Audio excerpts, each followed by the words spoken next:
بھائیو یہ باتیں سوچنے کی ہیں، فکر کرنے کی ہیں. ہمارے ساتھ جو ہو رہا ہے وہ صرف ہمارے ساتھ نہیں ہو رہا. اللہ کے رسول فرماتے ہیں تمہارا مسلمان بھائی دنیا کے کسی خطے کے اندر ہو، کسی علاقے کے اندر ہو، اگر وہ درد محسوس کرتا ہے، کوئی تکلیف میں آتا ہے، تمام مسلمانوں کا حق ہے کہ اس کے ساتھ وہ تعاون کرے. کون کرے گا؟ وہ غیرت کہاں سے آئے گی؟ ہم یہ سمجھتے ہیں کہ ٹھیک ہے ہم تو آزادی سے بیٹھے ہیں، ہمارے کوئی مسئلہ نہیں ہے، ہم تو پریشان نہیں ہیں، ہماری کوئی پریشانی نہیں ہے، ہمارے لیے کوئی مسائل نہیں ہے، تو ہم کیوں بولیں کسی اور کے لیے؟ جبکہ امت مسلم واحدہ. اور دوسری بات فرمایا الکفر ملہ واحدہ، تمام کفر جو ہے وہ ایک ملت ہے. جیسے امت مسلمہ ایک ملت ہے، کفر بھی ایک ملت ہے. کفر کی ملت وہ متحد ہے تمہیں مٹانے کے لیے، اور مسلمان اس کے الائز بن کے دنیا کے اندر بیٹھے ہوئے ہیں.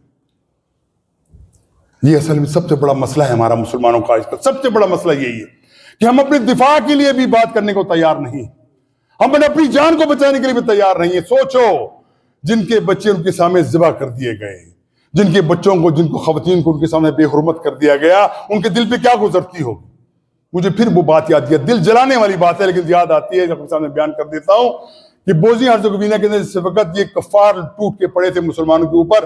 ان مسلمانوں کا حال بیچاروں کا کیا تھا؟ نہ دین کا پتہ، نہ قرآن کا پتہ، نہ نماز کا پتہ، نہ روزے کا پتہ، نہ جنت، کچھ بھی پتہ، صرف نام کے مسلمان تھے وہ، لیکن تھے مسلمان. اور یہی ان کا جرم تھا. وہ خواتین کہتی تھی، پکارتی تھی، اور نام لے کے کہتی تھی، جیسے فلسطینی نام لے کے پکارتے ہیں نا پاکستانیوں کو کہ پاکستانیوں ہماری مدد کے لیے آؤ، کوئی نہیں اٹھتا. وہ کہتی تھی مسلمانوں ہمارا دفاع نہیں کر سکتے، ہمیں کم تو مانے حمل دوائیاں تو بھیج دو، ہم ان حرامیوں کے بچے تو نہ جنے. یہ چیختی تھی وہ. امت مسلمہ تمام مزے سے سوئی پڑی تھی، کوئی اس کا بات کرنے کو بھی تیار نہیں تھا. یہ تو حال ہے ہمارے مسلمانوں کا. پھر کہتے ہو کہ اللہ تعالیٰ کا ہمارے اوپر رحم کیوں نہیں ہوتا؟ اللہ تعالیٰ کے غضب ہم پہ نازل کیوں ہوتے ہیں؟ اللہ تعالیٰ ہمارے اوپر ظلم کرتا ہے؟ نعوذ باللہ، ظلم نہیں کرتا، ہم خود ظالم ہیں، ہم اپنے اوپر ظلم کرنے کو تیار رہتے ہیں. آج مسلمانوں کا حال دیکھو. وہ شیریہ تھا، وہ معاملہ اس کا بھی 5 اللہ نہ کرے ایسا ہو، لیکن لگتا ہے صحیح ہے کہ یقین ایسا ہوگا. اور اپنے پاکستان کی تم خیر مناؤ، پاکستان کے بارے میں اچھی کوئی خبریں نہیں ہمیں نظر آ رہی. دنیا کی تمام باطل قوتیں آپ کے خلاف اکٹھی ہو چکی، اور آپ کو نیست و نابود کرنے کے لیے ان کو تمام ہرکنڈے، تمام کام کرنے کے لیے تیار ہیں. لوگ پہلے سے ان کے ساتھ تعاون کرنے یہاں پہ موجود ہیں. بے شک کہتے ہوں کہ ہم بڑے اچھے دیندار لوگ ہیں، لیکن حقیقت ہے میں کیا ہے. اور سب سے بڑا مسئلہ اس وقت دنیا کے اندر وہ شیعت کا ہے کہ شیعت اس وقت ننگی ہو کے سامنے آ گئی. ایران کا کردار ننگا ہو کے سامنے آ گیا. اس وقت وہ جو عراق کے اندر جو قابض بیٹھے تھے ان کا بھی ننگا ہو کے کردار سامنے آ گیا. اور اس کے ساتھ لبنان کے اندر حسن نصر اللہ کی جو پوری جماعت تھی وہ ننگی ہو کے میرے سامنے آ گئی. انہوں نے اسلام کے لیے کبھی کچھ نہیں کرنا. یہی ایجنٹ ہیں جو اس کے اسرائیل کے. خاموش بیٹھے وہ لوگ، خاموش بیٹھے. اور ہمارے ملک کے اندر اب دیکھ لو، اکثریت دیکھ لو آپ نے جتنے حکمران بیٹھے اس میں کتنے پرسنٹیج کیا کہہ سکتے ہیں ہم لوگ، لیکن اکثر بیشتر انہی لوگوں کی ہے جو یہ کام کروانا چاہتے ہیں، جو اس کام کے لیے خوش ہیں. حضرات یہ تو ہمارا حال ہے. اب سوچو ان لوگوں کا جو لوگ 54 سال غلامی کی زندگی گزاری، بچوں کو قتل کروایا، اپنے گھروں کو مسمار کروایا، وہاں سے بھاگ کے نکلے، پوری دنیا کے اندر پھیل گئے.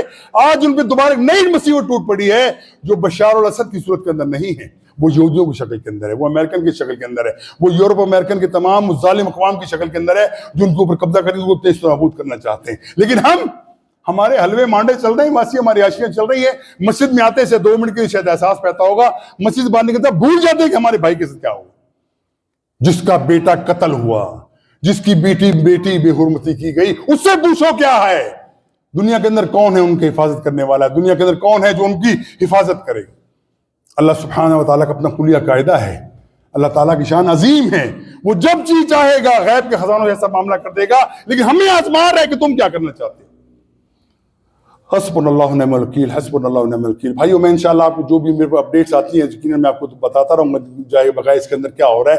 لیکن حقیقت بات ہے کہ وہاں پہ لوگ انتہائی پریشان ہیں کہ پہلے ہمارے ساتھ معاملہ کچھ چھوڑ رہا تھا، اب تو ہماری زمین پہ قبضہ کرنا شروع ہو گئے. وہ لوگ بشار الاسد بھاگے، اور بھاگا کہاں پہ ہے؟ روس گیا ہے، جو اس وقت بظاہر ہمیں لگتا ہے کہ مسلمانوں کا حمایتی ہے، لیکن وہ کہتے ہیں کہ ہم اس کو خود نکال کے لے گئے ہیں، ہم نے خود اس کو تمام سہولتیں دی ہیں. اس کو بہترین پروٹوکول دے کے انہوں نے روس کے اندر، ماسکو کے اندر رکھا ہوا ہے، اور ان کا مہمان خاص ہے جو مسلمانوں کا قاتل. کچھ لوگ کھل کے ذلیل ہو جاتے ہیں، کچھ چھپے ذلیل ہوتے ہیں، لیکن ہیں سب ایک ہی جیسے، ایک ہی طائفے کے لوگ ہیں. اور مسلمانوں کا حال یہ ہے کہ ہم مسلمان دعا کرنے کے بھی قابل نہیں رہے کہ ان کے لیے دعا کر سکے. دعا کریں تو خود پھنستے ہیں. یا اللہ ان کی رحم پر ان پہ رحم کر، ہم پہ رحم نہ کر، ہم اس سے زیادہ مظلوم ہیں. یہ ہے کہ ہمارے گردن پہ بھی چھری نہیں رکھی گئی، چھری رکھی جائے گی یقیناً اگر تم درست نہیں ہوگے. یاد رکھو اگر تم نے اللہ تعالیٰ کے احکامات کیسے توڑتے ہوئے تم چلے گئے اور اللہ کی طرف سے تم ان لوگوں کی مظلوموں کی حمایت کے اندر نہ نکلے، اللہ کا عذاب کا کوڑا تم پہ یقیناً برسے گا. اور تیار بیٹھا ہے ہندو آپ کے سامنے، مودی تیار بیٹھا ہے آپ کو ٹیک و ٹیک کرنے کے لیے. یہی کہا تھا نا مودی نے، شرم کی بات نہیں بلکہ ہمیں شرم نہیں آتی، غیر سے مر نہیں جاتے. تو جب پچھلے دنوں میں کوئی تحریک چلی کشمیر کے اندر، کہنے لگا مودی کشمیریوں زیادہ تم باتیں کرتے ہو، اگر زیادہ پریشانی کی بات ہے تو میں آج اعلان کر دیتا ہوں کہ تمہیں پاکستان کے حوالے کر دیتا ہوں مقبوضہ کشمیر کو. مطلب کیا ہے اس کا کہ کشمیریوں اگر تمہیں بہت زیادہ پیار سے محبت ہے پاکستان سے، میں آج مقبوضہ کشمیر کو تمہارے ساتھ پاکستان کا ملانے کا اعلان کرتا ہوں. دیکھو بھوکے مرو گے تم، وقت ایک تمہارے پر لاکھوں کا قرضہ چڑھ جائے گا تمہارے ہر ایک پیدا ہونے والے چھوٹے چھوٹے بچوں کے اوپر. بھوکے مرو گے تم، تمہارے حقوق کو غصب کیا جائے گا.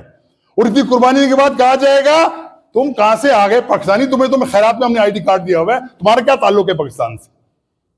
پھر تمام فوجیں کیوں رکھی ہوئی ہیں؟ اربوں روپے کا اخراجات ہمارے کیوں ہو رہے ہیں؟ کس کے لیے؟ پاکستان کو کس سے خطرہ ہے؟ سوائے انڈیا کی کسی سے خطرہ نہیں ہے. اگر تم نے اس کے ساتھ نہیں لڑنا اور اس کی دفاع نہیں کرنا، کشمیریوں کو دفاع نہیں کرنا، تو کیوں تم ہمارے وسائل کے اوپر قابض ہو کے بیٹھے ہوئے؟ لیکن یہ بات کرو تو مجرم. حسبنا اللہ ونعم الوکیل، حسبنا اللہ ونعم الوکیل. اللہ تعالیٰ سے دعا مانگتے ہیں اللہ تعالیٰ تو ہی پردہ پوشی کرنے والا ہے، ہمارے پردوں کے اوپر، ہمارے جرموں کے اوپر پردہ ڈال دے اور ہمارے لیے غیبی امداد کا معاملہ کر، ہمارے دلوں کو اپنی طرف پھیر دے.